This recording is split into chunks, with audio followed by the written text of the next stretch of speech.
വിശുദ്ധ ലൂക്ക എഴുതിയ സുവിശേഷം 20-ാം അധ്യായം 1 മുതൽ 47 വരെയുള്ള തിരുവചനങ്ങൾ. യേശുവിൻ്റെ അധികാരം.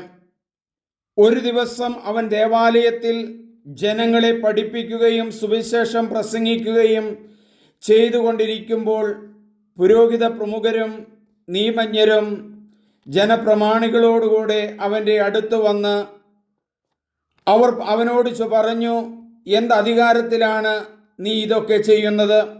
അഥവാ നിനക്ക് ഈ അധികാരം നൽകിയത് ആരാണ് എന്ന് ഞങ്ങളോട് പറയുക. അവൻ മറുപടി പറഞ്ഞു, ഞാനും നിങ്ങളോടൊന്ന് ചോദിക്കട്ടെ, ഉത്തരം പറയുവിൻ. യോഹന്നാൻ്റെ ജ്ഞാനസ്നാനം സ്വർഗത്തിൽ നിന്നോ മനുഷ്യരിൽ നിന്നോ? അവർ പരസ്പരം ആലോചിച്ച് സ്വർഗത്തിൽ നിന്ന് എന്നു നാം പറഞ്ഞാൽ പിന്നെ എന്തുകൊണ്ട് നിങ്ങൾ അവനെ വിശ്വസിച്ചില്ല എന്ന് അവൻ ചോദിക്കും. മനുഷ്യരിൽ എന്ന് പറഞ്ഞാൽ ജനങ്ങളെല്ലാം നമ്മെ കല്ലെറിയും. എന്തെന്നാൽ യോഹന്നാൻ ഒരു പ്രവാചകനാണെന്ന് അവർ വിശ്വസിച്ചിരുന്നു. അതിനാൽ അവർ മറുപടി പറഞ്ഞു, എവിടെ നിന്ന് ആണെന്ന് ഞങ്ങൾക്കറിഞ്ഞുകൂടാ. അപ്പോൾ യേശു പറഞ്ഞു, എന്തധികാരത്തിലാണ് ഞാനിത് ചെയ്യുന്നതെന്നും ഞാനും നിങ്ങളോട് പറയുന്നില്ല. മുന്തിരിത്തോട്ടവും കൃഷിക്കാരും. അവൻ ജനങ്ങളോട് ഈ ഉപമ പറഞ്ഞു, ഒരു മനുഷ്യനൊരു മുന്തിരിത്തോട്ടം നട്ടുപിടിപ്പിച്ചു. അത് കൃഷിക്കാരെ ഏൽപ്പിച്ചതിനു ശേഷം ദീർഘനാളത്തേക്ക് അവിടെ നിന്ന് പോയി. സമയമായപ്പോൾ മുന്തിരിപ്പഴങ്ങളിൽ നിന്ന് ഓഹരി ലഭിക്കേണ്ടതിന് അവനൊരു ഭൃത്തിനെ കൃഷിക്കാരുടെ അടുത്തേക്ക് അയച്ചു. എന്നാൽ കൃഷിക്കാർ അവനെ അടിക്കുകയും വെറും കൈയോടെ തിരിച്ചയക്കുകയും ചെയ്തു. അവൻ മൂന്നാമതൊരുവനെ അയച്ചു. അവർ അവനെ പരിക്കേൽപ്പിക്കുകയും പുറത്തെറിയുകയും ചെയ്തു. അപ്പോൾ തോട്ടത്തിൻ്റെ ഉടമസ്ഥൻ പറഞ്ഞു, ഞാൻ എന്താണ് ചെയ്യുക? എൻ്റെ പ്രിയപുത്രനെ ഞാൻ അയക്കും, അവനെ അവർ മാനിച്ചേക്കും. പക്ഷേ കൃഷിക്കാർ അവനെ കണ്ടപ്പോൾ പരസ്പരം പറഞ്ഞു, ഇവനാണ് അവകാശി, ഇവനെ നമുക്ക് കൊന്നുകളയാം. അപ്പോൾ അവകാശം നമ്മുടേതാകും. അവർ അവനെ മുന്തിരിത്തോട്ടത്തിന് വെളിയിലേക്ക് എറിഞ്ഞ് കൊന്നുകളഞ്ഞു.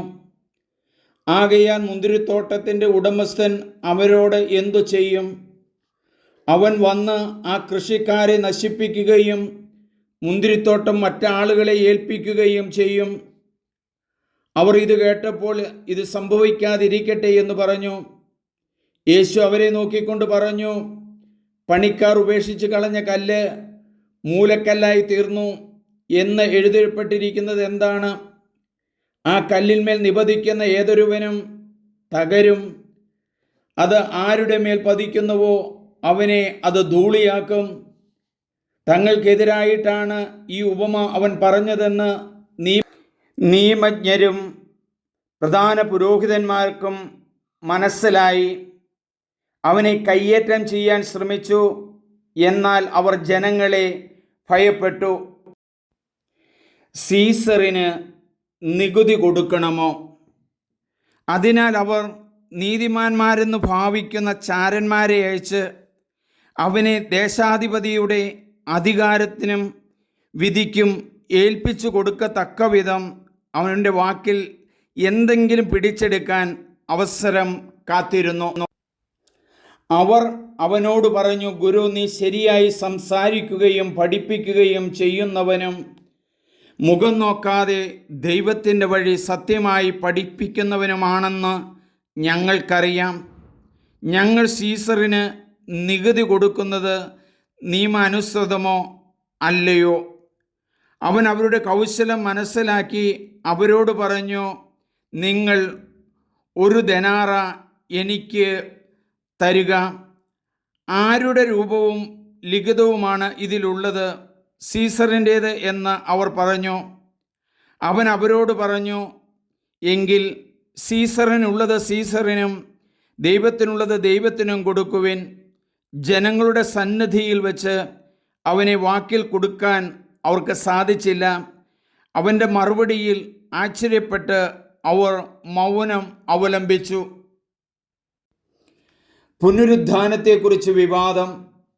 പുനരുത്ഥാനം നിഷേധിക്കുന്ന സദുക്കായരിൽ ചിലർ അവനെ സമീപിച്ച് ചോദിച്ചു, ഗുരു, ഒരാളുടെ വിവാഹിതനായ സഹോദരൻ സന്താനമില്ലാതെ മരിച്ചാൽ അവൻ ആ സഹോദരൻ്റെ വിധവയെ സ്വീകരിച്ച് അവനു വേണ്ടി സന്താനത്തെ ഉൽപ്പാദിപ്പിക്കണമെന്ന് മോശ കൽപ്പിച്ചിട്ടുണ്ട്.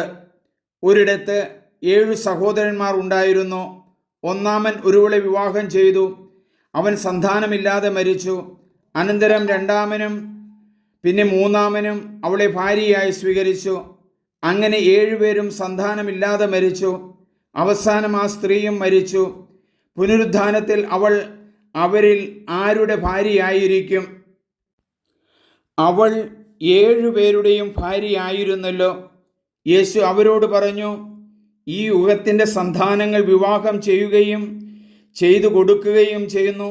എന്നാൽ വരാനിരിക്കുന്ന യുഗത്തെ പ്രാപിക്കുന്നതിനും മരിച്ചവരിൽ നിന്ന് ഉയർക്കുന്നതിനും യോഗ്യരായവർ വിവാഹം ചെയ്യുകയോ ചെയ്തു കൊടുക്കുകയോ ഇല്ല.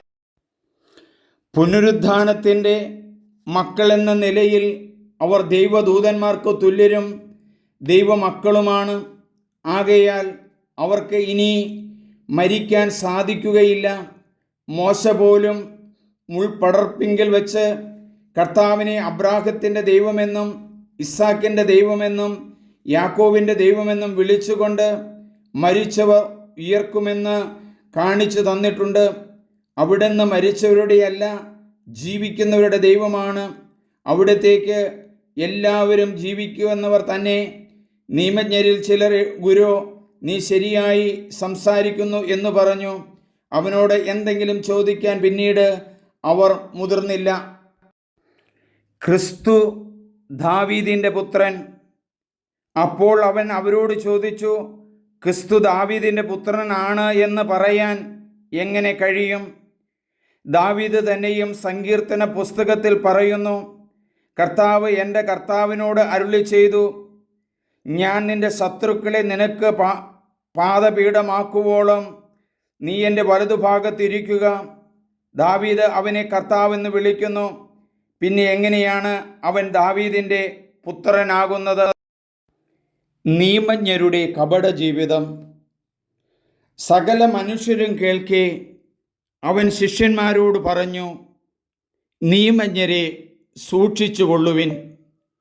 അവർ നീണ്ട മേലങ്കികൾ ധരിച്ച് നടക്കാനും പൊതുസ്ഥലങ്ങളിൽ അഭിവാദനങ്ങളും സിനഗോഗുകളിൽ പ്രമുഖ സ്ഥാനങ്ങളും വിരുന്നുകളിൽ അഗ്രാസനങ്ങളും ലഭിക്കാനും ആഗ്രഹിക്കുന്നു. അവർ വിധവകളുടെ ഭവനങ്ങൾ വിഴുങ്ങുകയും ദീർഘമായി പ്രാർത്ഥിക്കുന്നതായി നടിക്കുകയും ചെയ്യുന്നു. അവർക്ക് കൂടുതൽ കഠിനമായ ശിക്ഷാവിധി ലഭിക്കും. സ്നേഹമുള്ളവരെ, ക്രിസ്മസിനൊരുക്കമായിട്ടുള്ള ഈ ബൈബിൾ ഭാഗ വായന ഡിസംബർ 20 വായിക്കാനുള്ളതാണ്. നിങ്ങൾ വായിക്കണം, മറ്റുള്ളവർക്ക് ഷെയർ ചെയ്തു കൊടുക്കണം. മറ്റുള്ളവർക്ക് കൊടുക്കുമ്പോഴാണ് ദൈവവചനം വളരുന്നത്. അങ്ങനെ എല്ലാവരും ദൈവവചനം അറിയാൻ ഇടയാകട്ടെ. സബ്സ്ക്രൈബ് ചെയ്യുക, ഷെയർ ചെയ്യുക. സണ്ണി പുൽപ്പറമ്പിൽ CMI.